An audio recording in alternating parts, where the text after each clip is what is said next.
I'd like to invite you to think with me about the kind of changes that water can have. You know, I'm told until the mid-1800s, most scientists believed that the Earth's landscape was caused by big dramatic events, from the highest mountains to the lowest valleys, that they'd been caused by things like volcanoes and earthquakes. But in 1858, there was a scientist named John Newberry who visited the Grand Canyon. He was one of the first to go down into the bottom of the canyon, and there he laid eyes on the Colorado River. And seeing this, he proposed a dramatic new idea, that this canyon had been carved out slowly over time by water. It was a dramatic idea at the time because it meant the Earth was a lot older than many people thought. But now most scientists agree that 6 million years ago, water flowing down from the Rocky Mountains carved out the Grand Canyon. Sunday, we're going to hear about Philip. Now, this is not Philip the disciple, one of the 12, but Philip the evangelist.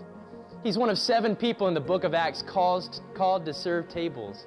And he goes on to meet a man who has questions about the Bible, and he teaches him about the Bible.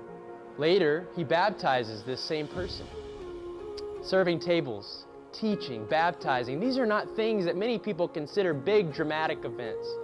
But Philip does them with great love, and it has an impact. Maybe you've been wondering how God can use your life to change people.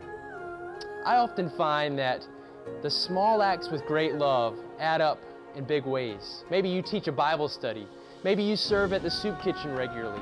Maybe you invite friends and neighbors to church. Maybe you're not like Peter, who preached a sermon that brought in 3,000, or Paul, who planted churches all over the ancient world. But those acts God can use to draw in and build up His kingdom.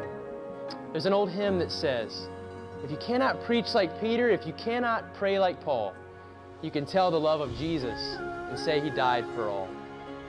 I find those words encouraging, and I think Philip probably did too.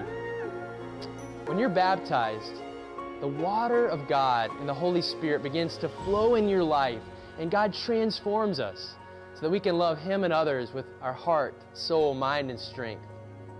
I have to believe that over time, we come to a deeper relationship with Him and a greater sense of grace. I invite you this coming Sunday to hear the story of Philip and to be encouraged as you share the grace and good news of Jesus Christ with all. Hope to see you at Christ South, Christ Concord, or at Christ Providence. Take care.